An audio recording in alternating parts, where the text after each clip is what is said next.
Family Attractions, LLC. They'd taken to calling the office itself haunted after a number of guests remarked on the odd smells that seemed to materialize out of nowhere. But this was likely due more to the place having very plainly been an Olive Garden 18 months earlier than anything spectral. An overpowering whiff of garlic bread sniffed as someone was closing up for the night, the last one left in the building. Everyone assumed Madame Divine was in on the joke when she would talk about having, quote, Savannah's most haunted kitchen.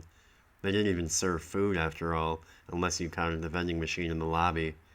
But one day she started putting it on all of the signage, in fresh painted italicized little quotes along the bottom, and now staff opinion on the matter is split pretty well down the middle.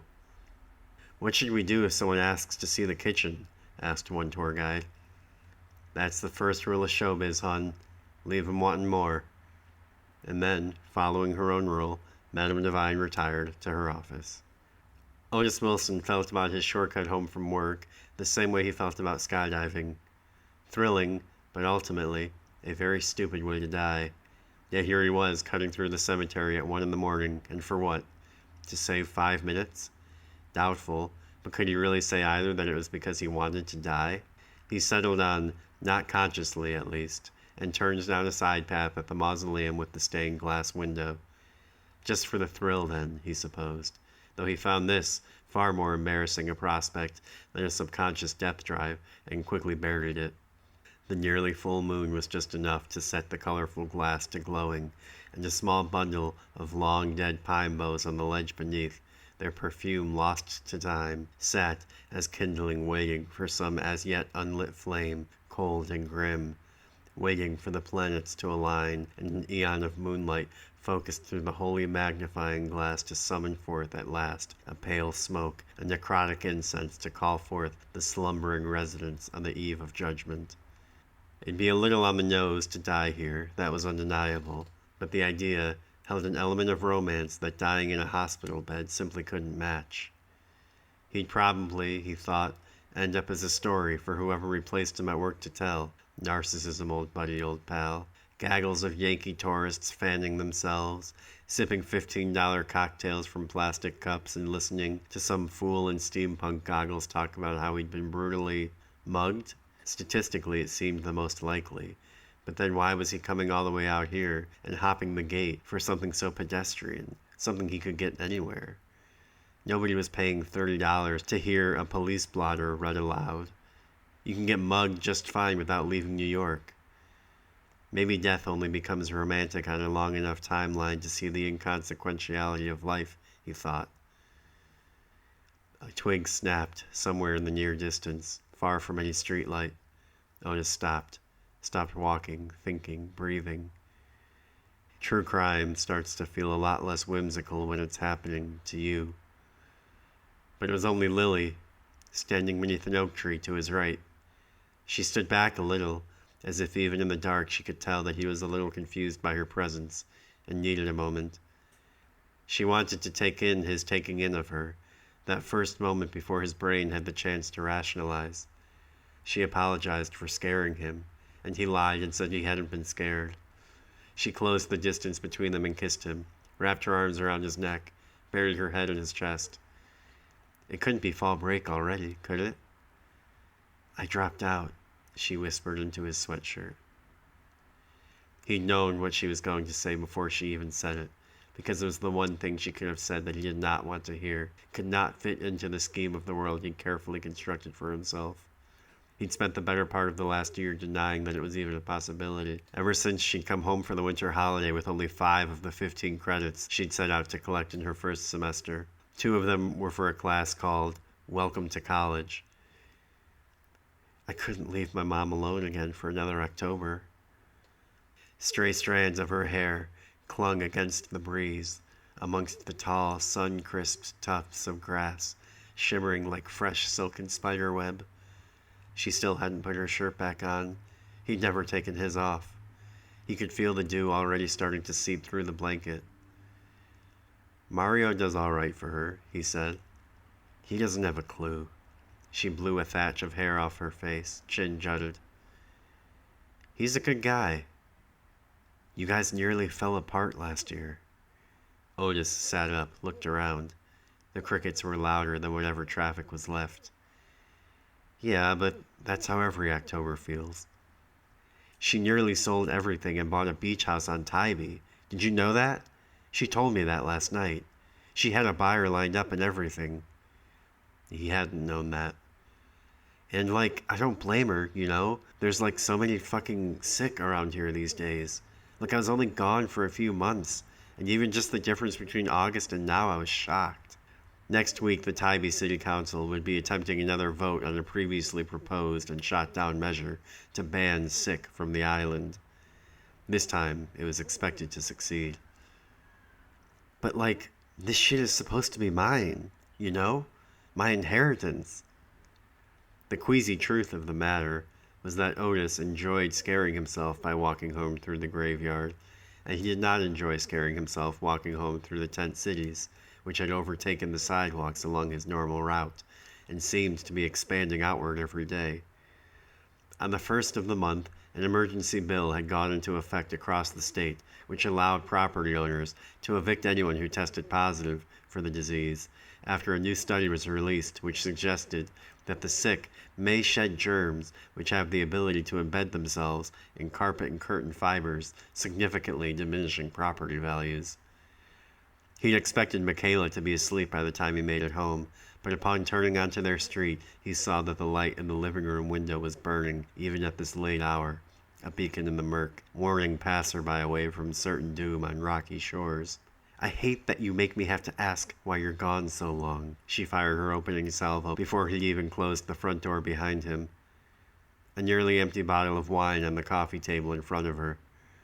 I could have literally died. Otis laughed and then immediately realized that he was not supposed to laugh. Don't you watch the news? There's literally a nurse killer on the loose. 2 girls from my hospital have died in just the last month.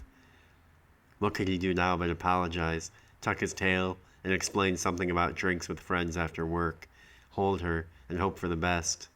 She'd spent the past several hours stewing in the grievances which had moved in to fill the space left by Otis's absence, and she was determined to air them. But he remained steadfastly demure and apologetic, absorbed everything while offering no friction, returning nothing to her, and she soon ran out of energy and retreated wholly unsatisfied to bed to stew further. The police, quote, strongly suspected that the killer was someone with the disease. Otis went about brushing his teeth and making a bed for himself on the couch, turning off the lights and settling in under the blanket before he realized that he was not even a little bit tired. He found a police sketch depicting a man with half of his face rotted through. What if he was in the neighborhood right now? Otis stared up at the ceiling where the streetlight cast flickering shadows of the fan blades thumping against the swampy night air. Why not this neighborhood, after all? It was close enough to the hospital. The odds were small, but not zero. And following that logic, there was a non-zero chance that he was in the backyard, right now, which would naturally place him outside of the bedroom window. Surely all of the haunted souls across town lying helplessly awake were running similar calculations in their heads as well. These are the nights that he will remember, this half-faced nurse killer, for the rest of his days. Whether they end in an electric chair or a nursing home, his dying reverie will be that of an entire town in his thrall.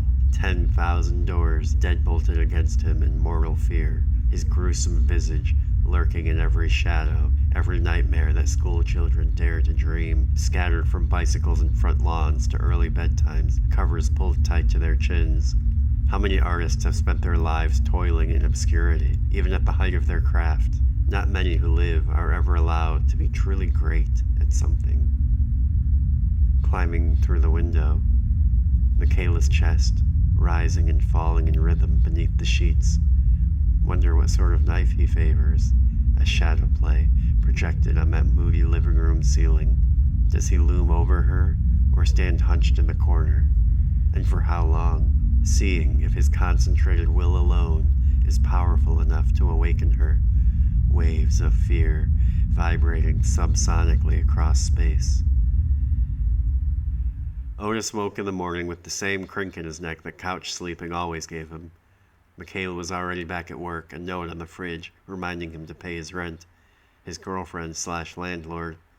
My parents gave me this house as an investment property, not a gift. Otis could never nail it down, whether Michaela's parents knew that within 3 months of moving in, she'd gone and shacked up with Savannah's premier ghost tour guide, and maybe some things were better left unnailed, after all. The day slipped away with practiced ease, melted into the background radiation of daytime television and reheated leftovers, and soon Otis was headed back to work. 3 tours tonight, the busy season, though far less busy than busy seasons past. Everyone wants to be scared until there's something to actually be scared of. On the drive over, he resolved that if Madame Divine canceled another one of his tours, he was going to say something, maybe even threaten to quit if he was feeling bold in the moment. But what could she do? In fact, he was the only guide on her roster who she'd yet to turn away entirely after scheduling them for a shift. And, ultimately, he had no plan for how he'd respond if she laughed in his face, so he settled for positive thoughts and affirmations. Mostly jovial crowds that night. One guest on the late tour swore they saw someone standing in a second-story window at the Billings house. It was actually a Dale Earnhardt cardboard cutout. Optimal sometimes forgot to take it down when they were done. Some of the stodgier outfits are wont to throw a fit when this happens. Remembering to take the damn thing down was a cornerstone of the agreement they'd made with all the major ghost tour companies in town, in order that they be allowed to put it up in the first place without provoking a full-on war. They promise guests only an authentic experience, you see. But for Otis, it usually just meant better tips, so what did he care? At the end of the day, they were all just telling stories. Madame Divine had once attempted to form a sort of citywide inter-tour company governing body with which she could sanction Optimal, or whose name, at least, could adorn the letterhead for the strongly worded denunciations she'd penned. The whole thing fell apart when she realized that none of the other operators would allow her the sort of tyrannical control of the thing which she'd planned on giving herself, and lost interest entirely. Otis had begun his tour guide career with Optimal, a fact which bothered Lily so deeply that it was the one thing she didn't tease him about. He met Michaela when she was on one of his tours at Optimum, where he only had to wear a black company polo. The paragraph in the company handbook on dress code made no mention of frock coats, top hats, goggles, bells, pocket watches, canes, homemade inventions, or ascots. The standard was clean-shaven, or a mustache, quote, like firefighters, the guy doing his training had said. Shirts tucked, ponytails for women.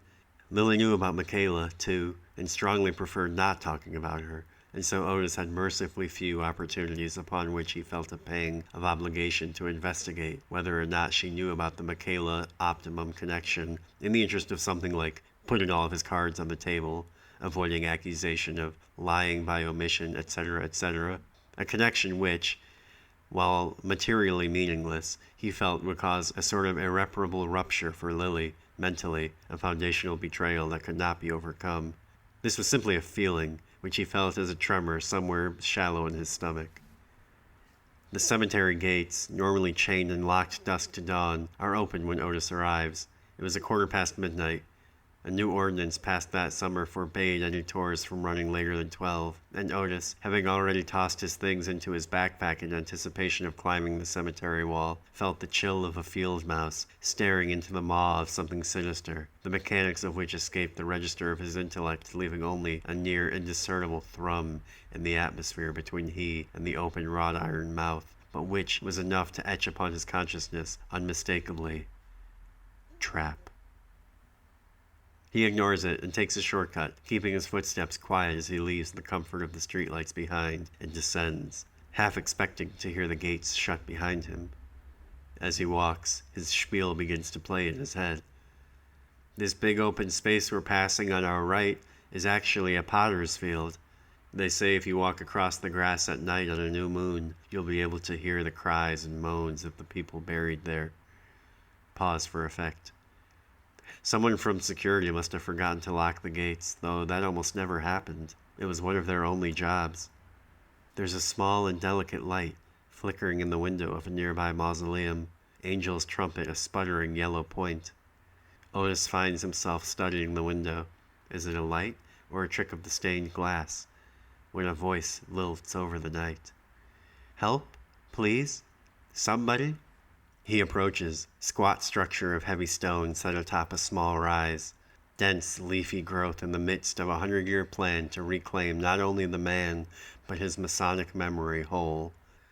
Mounting the steps towards the entry, Otis can make out small markers scattered snaggletooth along the ascent, memorials in miniature, half digested by the cracked earth. One tossed asunder by primeval roots and shattered in three under the gravity of its neighbor, its etchings rendered moot by time, polished into an eldritch braille, which dissolved already cursory details into hand waves of the half-remembered.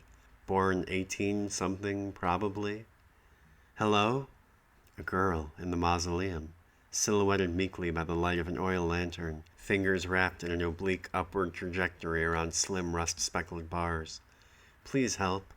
I locked myself in here. They keep all the backup keys with security in their office. If you just go there. He already knows I'm out here." Otis drew closer to the gate. She appeared to be in her early 20s and was wearing a long dress. He asked her where her key was. She said that she must have dropped it somewhere. She'd unlocked the gate and then realized that she'd forgotten her broom back near the entrance.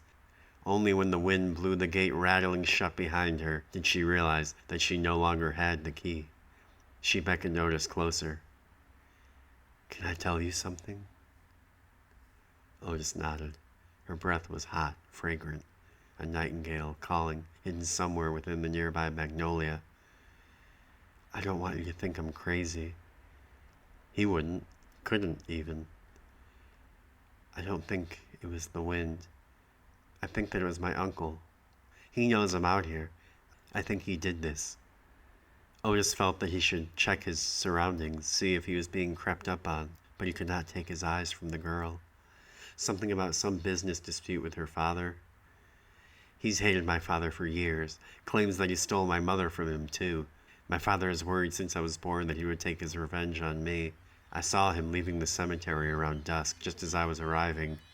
He said he was only delivering flowers, but he knows that my parents send me here to sweep and dust once a month, and what if he was waiting for me? I'm afraid of what will happen if he returns." Her hand snaked out between the bars and took Otis by his collar, feminine but firm, with an implication of strength behind it that alarmed him. She pulled him in, cold iron pressed against his cheek. "What are you waiting for?" She was whispering now. "He could be here at any moment, and you're just standing there looking at me like I'm crazy. But I'm not crazy. You want me to tell you I'll fuck you if you bring me the key? Is that it?" Her voice was chalky, her perfume sour in his mouth. It made him kind of dizzy. She ran her nails down his cheek, sending goosebumps across the back of his neck. She pressed harder, digging in till it hurt. "Pig!" No longer whispering now, and her voice, he swore, an octave deeper. "Rotten bastard!" He felt the wet hot tip of her tongue run up the crevice behind his ear, trembled, eyes rolling back in his head. A hot flash smashed into and through his brainstem like a semi through the last car in an exit ramp traffic jam. She pulled back into the belly of the sepulcher and left Otis floating in space, stumbling backward several steps, an unfamiliar breeze through his ear, and then the sensation of something dangling, of something only just hanging on. His hand clasped to the side of his head, her laughter still ringing in him as he staggers out the front gate, pitched forward at an untenable angle, a warm wetness seeping through his fingers. He found Michaela's sewing kit collecting dust and shut the bathroom door behind him, pulled up a YouTube tutorial. A couple swigs of whiskey, and then he cleaned his ear as best he could. Most of the blood by then had dried into an exoskeletal crust, so that the water first ran clear into the sink and then bright red like Kool-Aid. The upper cartilage of his ear was torn, but still attached. Not as bad as he'd feared. He doused it in rubbing alcohol, bit down on the hand towel.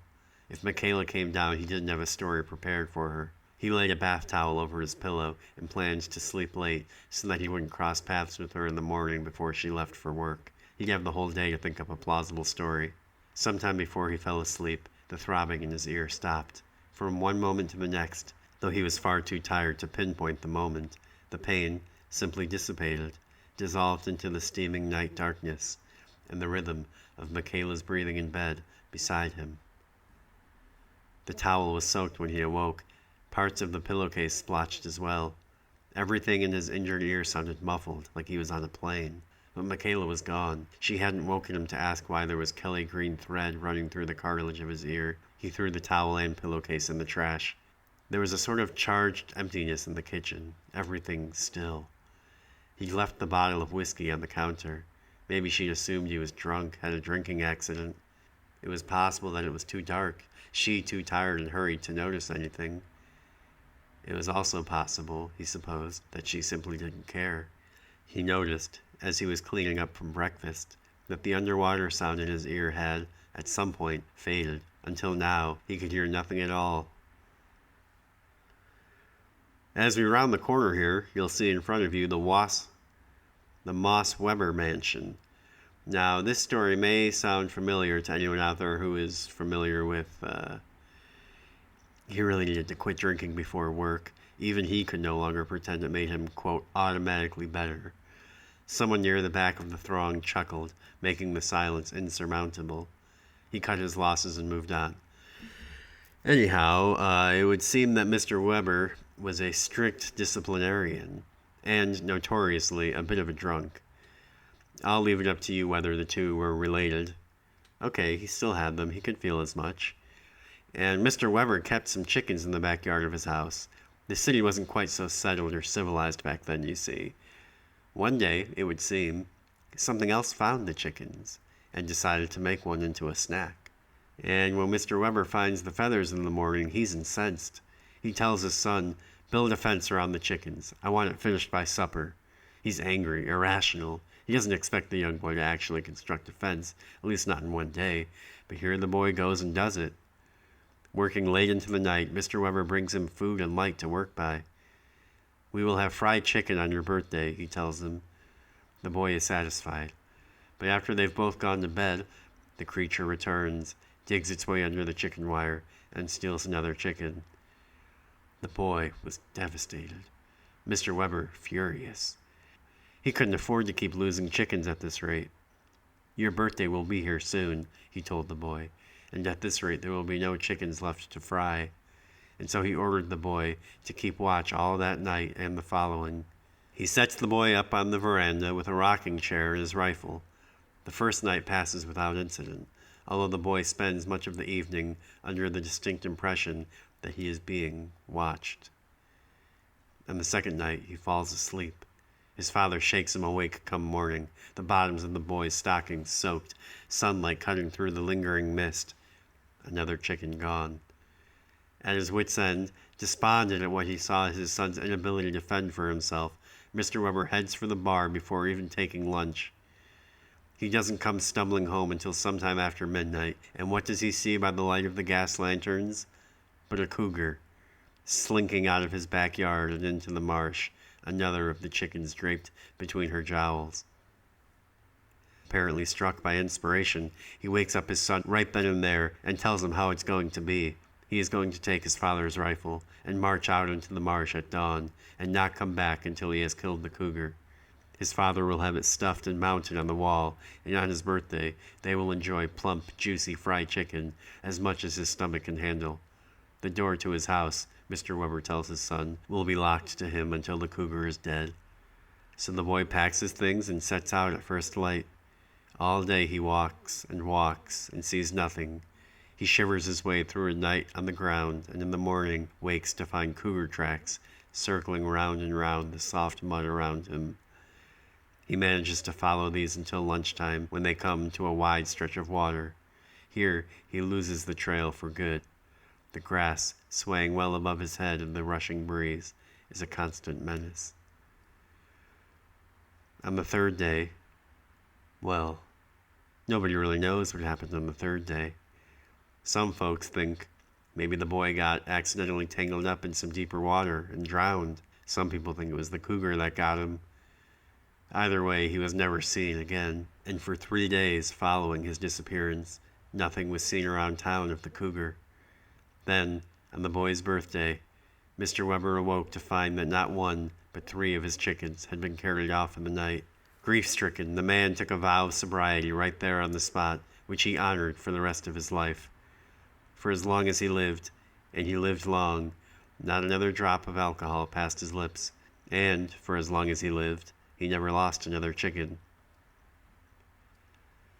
Michaela was drying her hair in the bathroom. "Another girl murdered last night." Otis turned his head. He still couldn't hear out of his right ear. "Another nurse. From Mercy. He's practically doing them daily now." The black emptiness in the ear canal had begun to form into something, the shape of which was far beyond his comprehension. He knew only that what before had been an endless chasm now felt packed full, as if a shovelful of earth had been dumped inside and neatly tamped down. "They think my gray Aunt Sylvia has it, by the way." "I'm really sorry, babe. That's horrible."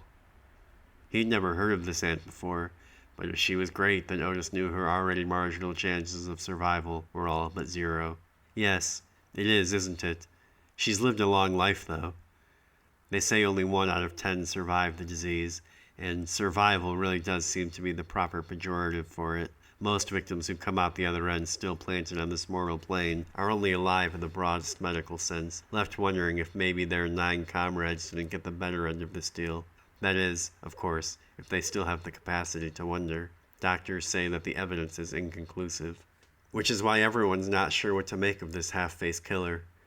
Even if someone were to survive a run-in with the disease, the notion that they'd be able to get up and walk around of their own volition, let alone overpower able-bodied strangers, it went against everything people had been seeing. All of the rumors which had lingered long enough in the sticky swamp air that they'd become fact. And maybe they were. Lily didn't even notice Otis's ear when they were together, though he did flinch a little and nearly kicked her when she began kissing his neck. He couldn't recall the last time he'd seen her in the daylight, or even the recessed fluorescent lighting of her mother's office. My friend said he heard they started burying people even before they were officially dead. Otis always felt particularly drained after these meetings, even the brief ones. They basically know that they're going to die, I guess, but he said sometimes it's 2 or even 3 more hours before they actually do. He wondered if the multiple emphases on the friend as a he was intentional on Lily's part. His penchant for jealousy was destructive, he knew. It ate away at him steadily anywhere it crept in, but it was also the thing that kept Lily most acutely attracted to him.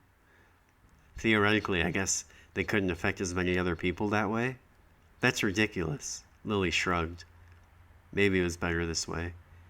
She had a milky complexion, which seemed almost iridescent at night, against the pillowed fondant moss, pungent earth rising with her treacle perfume to wrap round his head till he was dizzy, floating weightless, fireflies dancing glowing at the edges of his vision, her diaphanous gossamer skin rising in pale goose pimples to meet the trembling tips of his fingers. Something about the moonlight highlighted every gradient in her hair when it hung down around his face like curtains, swaying like a spellbound snake with their every movement, containing the two of them in a world of hot, frantic breath and half-mumbled incantations. Lying tangled and shimmering in the midnight grass, she looked like Circe. In the daylight she shrank and shriveled, never at ease under the sun, her mannerisms hurried and always nervous, uncertain, unnatural, skittish, flitting this way and that like a gnat. Depending on the day, it either made him hate her or pity her, want to take her away someplace dusky and safe, the back of a library, or perhaps the abandoned meat freezer beneath her mother's office. Her little brother Stephen was manning the reception desk when Otis walked in, a big vinyl banner draped across the front that Madame Devine had found at Goodwill. "Follow us on Facebook," bordered by a string of little black lights. Lily was dragging her feet as far as creating the Facebook page, though even she had to admit that the banner was in pristine condition and an absolute steal for only $10. Somebody was at the bar, too, in salmon shorts with their back to the door. She blinded me with science humming along on the ceiling speakers. The door opened again. The man who walked in was there to meet the man at the bar, and their conversation shattered the tenuous pre-work stasis. The tour didn't start for half an hour, which meant Otis wasn't getting paid for another half an hour, and now he had to be on for the rest of the night, or at least not sitting in the corner half-conscious, enjoying the silence. Stephen didn't look up from his book. The newest arrival had his palms pressed into the top of the bar, squinting at the sign Madame Devine had taped to the back wall, amongst the costume store cobwebs, in papyrus font. "Coming soon. Wine, spirits, beer," in a slightly smaller font. "As soon as the city council stops," all caps, "playing politics and favorites with what is supposed to be an unbiased municipal process, we are excited to begin serving you before and after our world-famous ghost tours. If you would like to write a letter expressing your disgust with this lack of professionalism, it was a lot to fit on a standard sheet of printer paper. Another sheet below, a screenshot of a hearse someone was selling on eBay. Coming soon. I wonder if it's because they have a child working. I don't think 11-year-olds can serve alcohol. Both of the guys at the bar snickered. Is this the one where the lady who runs it is supposed to be a witch or whatever? She is, said Stephen. She does root magic. And we're the only tour company in town to have all of our stories certified authentic by the Savannah Society for Paranormal Research, a Madame Divine-owned LLC with a GeoCities website, on account of us having a witch who can commune with the dead. So all of our stories are ones you won't hear elsewhere, or if you do, we ask that you write down the name of the tour guide, what company it was, and the time and place at which the plagiarized story was related to you, and contact us at Family Attractions LLC, since our stories are proprietary content. Otis retreated back into the dining room to find a dark corner to sit in and wait until someone else showed up. The door to Madame Divine's office was closed, the light on. Kids loved him. The old folks found him charming. He could talk to couples and even flirt with the girls that came in, but with the frat boys, the bachelor parties, he struggled mightily to stay afloat. A small competing company, upstart at the time, defunct now, had once hired Stephen to play as a little imp. For $20, he followed one of their tours around, swiping at ankles between balustrades and rustling pertinent tree branches. Otis knew this. Lily and her mother did not.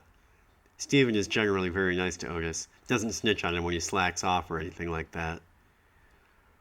Over the next 30 minutes, the audience trickled in. Otis brought himself to mingle. 5 minutes after 8:30, he gathers everyone's attention. He gives the standard introduction, only today Stephen has handed him a last-minute amendment in the form of a degraded copy of a copy of a copy of a letter on Savannah PD letterhead, a sticky note on top, imploring Stephen to make sure that Otis read this aloud to the guests before the tour. The police are advising that we should ask y'all to please stay within close contact of the people you came with throughout the duration of the tour, preferably no further than arm's length, and that parents exercise extreme diligence in keeping children within your eye line. People who did not arrive with anyone else are advised to utilize the buddy system. Do not venture off into prohibited or unknown locales. Was this a veiled shot at them? Lagging ticket sales had only earlier this month led Madame Divine to call every tour guide into her office for a meeting in which she instituted 2 new policies. 1, the last tour of each night would be designated as a, quote, adult tour. The same tour, only the tour guides are allowed to, nay, encouraged to swear. Otis was of the mind that if swearing was going to be mandatory, then it was incredibly embarrassing and uncool to swear. He couldn't bring himself to do it. He heard Lily really overdoing it one night and hasn't been able to look at her quite the same since. Rebranded after a week as Midnight Tours, when several guests filled out comment cards remarking that it sounded, quote, too pornographic. Only now cards were coming back saying that guests were confused because Madame Divine hadn't rescheduled the late tours, which still started at 10 p.m. and ended at 11. She only liked the sound of midnight, quote, for the tone and the implications.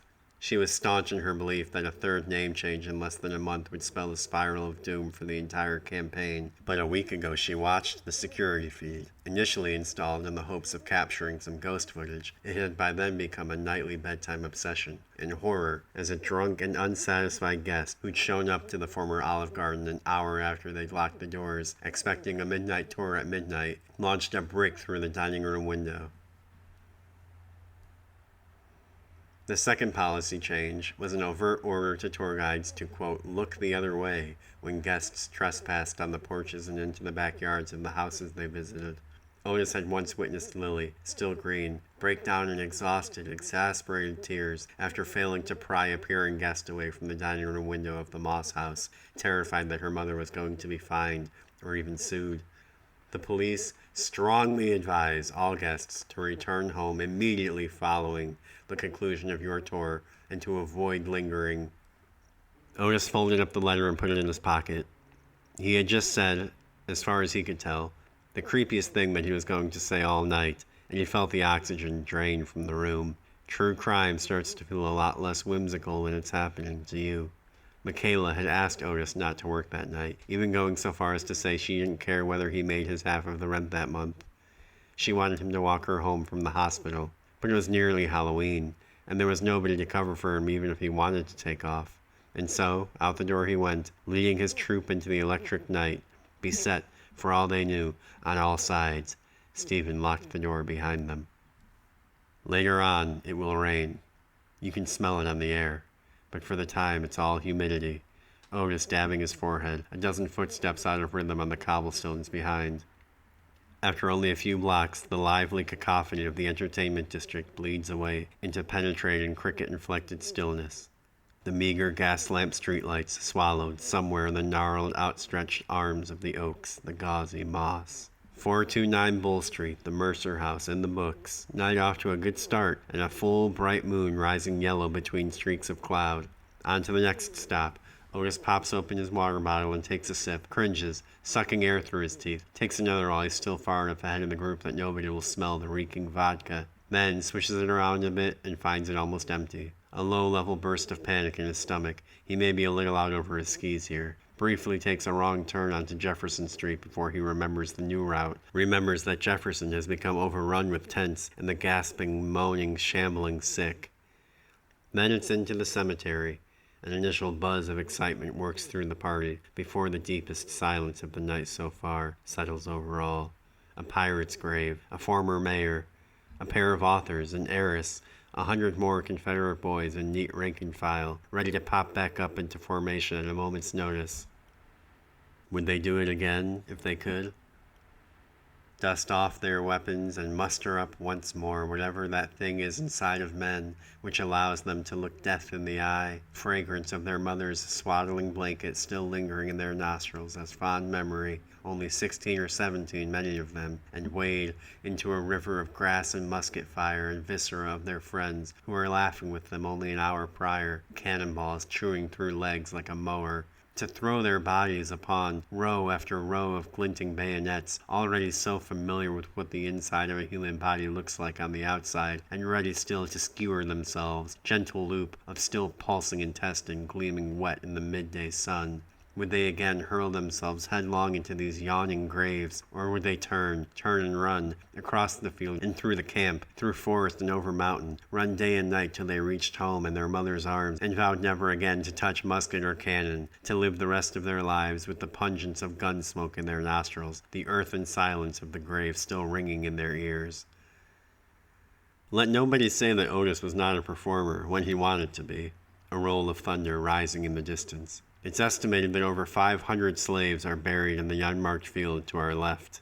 Further down, the city buried nearly 1,000 tuberculosis victims. The outbreak was so bad that they constructed an underground tunnel from here to the hospital. Only a short walk to the last stop of the night, the Mason Weber mansion. The moss swings low, swaying just so with each merciful breath of wind.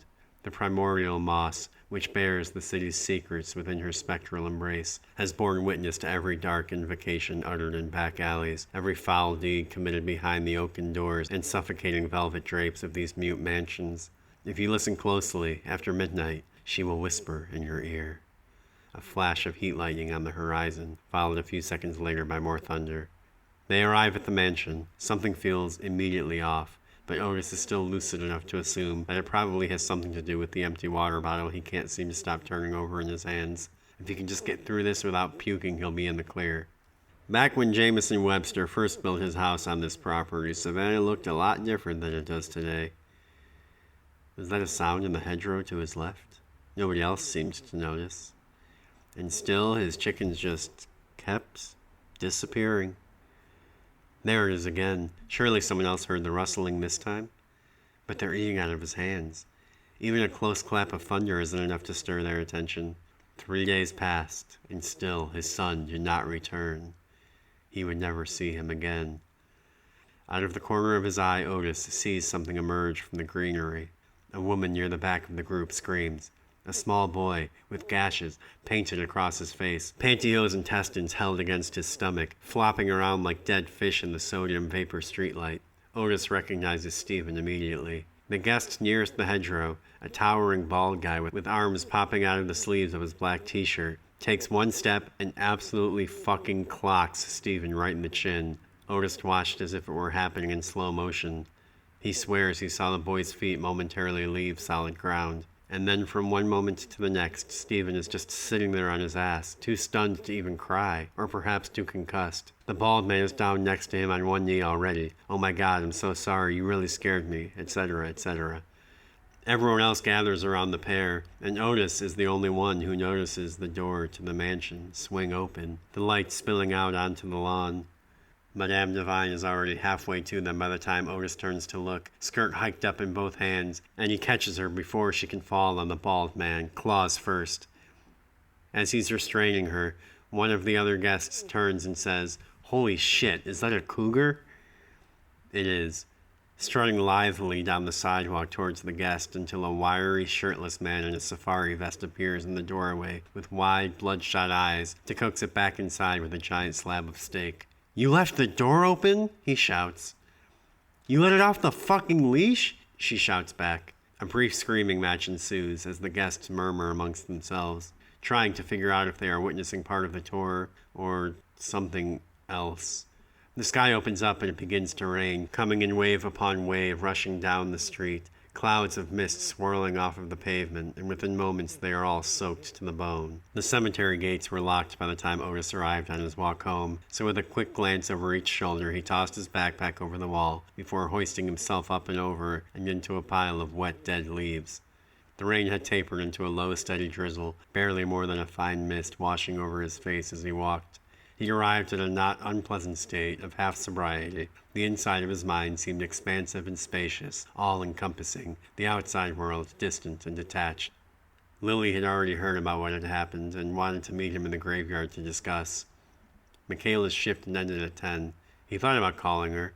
She was probably asleep, or still bitter that he hadn't been there to walk her home. He crosses a small stone bridge covered in a thin sheet of mist to the meeting spot. The small creek below, normally not much more than an excuse to have built the bridge, babbled noisily underfoot before dipping back underground some 50 yards farther down. He spotted Lily marching toward him along a row of white cross markers. He had never seen her so flustered before. "I just need to know." She caught her breath and composed herself, trying not to appear flustered. "If you had any involvement in this, how much did you know?" Despite how often he did it, Otis didn't consider himself a particularly skilled liar, and was thankful here that he wouldn't have to. "Oh, like, nothing." "Nothing?" "Literally nothing. I was as surprised as anyone there." She stared at him, reassessing her whole strategy. She'd come here to holler and found herself with nobody to holler at. She was clearly in the midst of a project to reassess all of her familiar footholds after what must have felt like the earth crumbling beneath her, and Otis's passing sense of relief at not being hollered at was soon replaced by a vaguely sick feeling which settled in his stomach like silt at the bottom of a pond as they both realized at about the same time that he was possibly one of the only people in the world that she could trust right now. She was supposed to inherit the company. He knew that, right? It was her birthright. How many snarky comments had she endured in school hallways? How many weekends had she forsaken with friends, potential boyfriends, in order to help out with this godforsaken company? And now her mom and brother were going to tarnish all of it with this low-rent huckster bullshit? You spend years building a reputation, and for what? They had no principles. They had nothing. They weren't optimum. They didn't get every tourist who spent 2 minutes Googling for a ghost tour that clicked on the first result. Did she even consult me on this? No, of course she didn't. She'd have to actually think of me as an adult. She'd have to actually value my opinion on anything to do that. Otis pointed out, in an attempt to be helpful, that none of the guests had seemed particularly upset. She sighed and paced the small footbridge once, twice. "I shouldn't." Otis hated it when she did this. "You can't tell anyone. I mean it. You have to promise." Otis promised. Lily sighed again and covered her face with both hands, rubbing in big circles around her eyes. "You know the nurse killer, yeah? The half-faced guy or whatever?" her voice muffled against her palms. You have to swear you won't tell anyone. He wouldn't.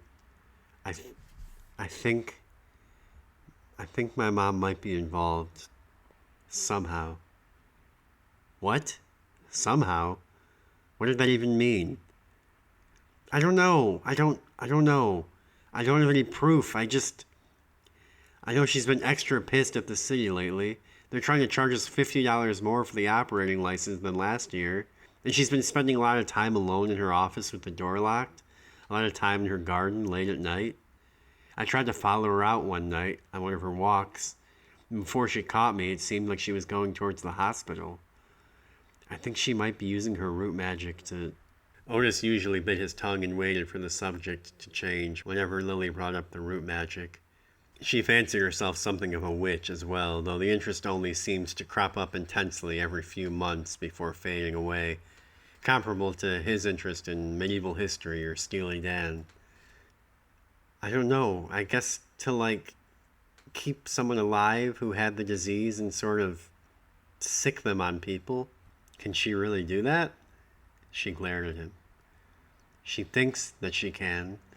And those folks would probably be pretty pissed off at the rest of the world already, don't you think? She wouldn't have to do much persuading, I mean.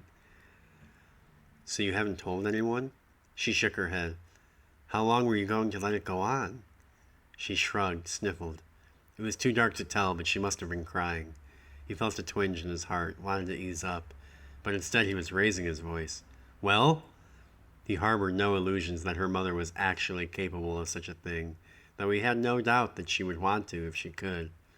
But he was still drunk enough to feel like fighting, and if it was true, if Lily actually thought this was happening, then why hadn't she stopped it? You're going to be mad at me. What? Why? He began to put the pieces together in the moment before they left her mouth. She pulled her sweatshirt up over her face. I don't know. They kept killing nurses, and I just thought... She trailed off. Otis said nothing. He was going to make her say it. I don't know what I thought. Her voice dropped so low as to barely be audible, even in the midnight silence of the graveyard. I just thought maybe he'd do Michaela, or something. Otis said nothing. You always complain about her. You can't be mad at me. You don't even like her. Silence. When she pulled her head out of her sweater, he was gone. He'd walked for several minutes with his head down, weaving through headstones, no idea where he was headed, and found himself in a section he'd never been before, standing in front of a spindly, ornate gazebo behind the mausoleum, flowering datura vines intertwined through the latticework, and a dainty little table and chair set beside. A tea set atop the table, a still-burning cigarette resting in one of the teacups, thin trail of smoke winding its way toward the stars. A finely dressed woman approached, as if conjured from the hedgerows, and sat at the table. Otis didn't know if he'd prefer she were human or spirit. She looked at him, her eyes brown and deep. The girl from the tomb. She beckoned to him. His ear throbbed, blood rushing past. But he cannot help it. It's as if he were floating towards her. Lily's voice in the near distance. It barely registers, and Otis ignores it anyways. She sounds as if she is a mile underwater, or in another reality entirely. And then the girl from the gazebo is gone, from one moment to the next, and Lily is approaching imminently. She's found him. The pair walk in mutual silence back toward the entrance, though they have a long way to go from here, and in the dark they take a wrong turn, barely know where they are to begin with, and soon find the cemetery growing only deeper, only darker, all around them, until they're walking down a warped and cragged side path through a tightly woven thicket of trees, all starlight blotted out and darkness ahead, so thick that each step necessitates a minor leap of faith that their feet will land somewhere viable. The dead leaves too soaked to crunch, the whole world so dampened that even the bricks beneath have gone soft underfoot. The ground itself begins to feel unstable. Otis almost twists his ankle. They both stop walking then, would stop breathing if they could. They've nearly emerged on the edge of the huge potter's field. They can see the horizon open up ahead.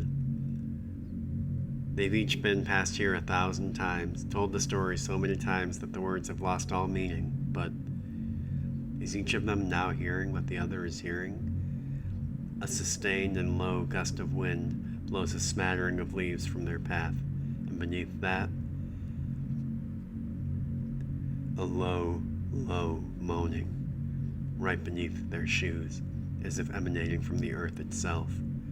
Unmistakable. Dozens and dozens of delirious vocal cords thrumming and groaning in agony, all around them. They fly from the scene, the pair of them, before either has time to think, feet barely grazing the ground, weaving slalom-like through clusters of headstones, hardly even slowing to vault over the perimeter wall, not stopping to say goodbye. Lily simply splits for home when they pass her street. Otis doesn't stop moving until his vision starts to get kind of soft and floaty at the edges. Hands on his knees, sucking air on some deserted downtown street corner. He can hear nothing but his own breath and the sound of his heart pounding disconcertingly hard against the walls of his chest. Darkened shop windows watching in mute judgment. The rain has stopped, or he has simply outrun it. He eventually hoists himself upright and begins to walk in the direction of home. The humped cobblestone streets sang with steam. They may have been empty, but here at least they are well lit, and there is enough to begin already the process of nudging Otis back to the real world. For now it would be enough simply to make it home, lay down in bed, hear Michaela breathing next to him. Tomorrow his mind could begin to rationalize, to step aside and allow memory to come in and smooth the edges, smudge the details, the feeling, to corral that moment of primal terror back into the bounds of the comprehensible everyday, shave away until it was honed into a repeatable anecdote. Otis stops. His mind snaps immediately back to the present. He is no longer alone. There was a restaurant across the street, patio awash in cold floodlight from somewhere near the alley roofline. There was a man standing atop one of the tables, completely still. The hospital gown he was wearing fluttered a bit, cut just above his knees, a flighty contrast to the rigid pose. Surely he had noticed Otis, though he gave no indication. He held his arms out at his side, turned downward at the elbow at a convex angle, palms facing backward with fingers extended, locked tightly together. Surely he had noticed Otis, though he gave no indication. The man's face was obscured by harsh shadows, but even from where he stood, Otis could tell that something was severely wrong with the far side of the visage. Too dark to make out any detail. Simply too dark. An absence so profound as to be a presence. For a long, long, long time, Otis didn't move. Couldn't take his eyes off the man. He waits for a passing car to break the stalemate, a gaggle of drunks stumbling home from the bar, anything. Even a strong gust of wind would be something, but the air seemed somehow particularly deadened. More than still, as if every particle were being held forcibly in place, prevented desperately moment to moment, even from vibrating. The tension could turn only inward, building moment to moment. Otis is stranded in time and space with the man across the street. Eventually, Otis made the first move. One step at a time, slow creeping progress down the street. If the man noticed, he made no sign. Otis did not once take his eyes from the man as he made his way, till he turned the corner around a building, and then he waited, listened for any sound of the man moving, following. But he heard none. He spent the rest of the walk home glancing back over his shoulder. Upon arriving, Otis made sure all of the doors were locked. Then he checked the windows. Finally, with a small nervous lump in his throat, he opened the bedroom door. To his relief, Michaela's chest was steadily rising and falling beneath the comforter. He pulled a chair in front of the window and sat down, looking out on the moon-washed street, waiting to feel sleepy. For a long time, nothing happens. Then, just as he can feel fatigue begin to catch up to his adrenaline-addled brain, he catches out of the corner of his eye a long shadow, laid across the street at the end of the block. The corporeal figure stops midway across the street, and Otis knows in the core of his being, though it is too far away to know anything for certain, that it is the man from the picnic table. He also, and maybe this is simply his ego running away with itself again, knows without any doubt that the man is looking directly at him. Somehow, just before dawn, Otis manages to fall asleep. Michaela's already up and out of bed by the time he wakes. The smell of coffee, the sound of the morning news humming away downstairs. He finds her cross-legged on the couch. She's been crying. She looks up at him when he enters, still squinty-eyed and groggy, sniffles. "Have you seen this?" Motioning towards the TV. There's police caution tape and a field of black body bags, row upon row, stacked 2 or 3 high in most places. They are at the cemetery. Michaela blows her nose. Last night seemed so far away here, in the familiar morning sunlight now breaking through the living room bay window.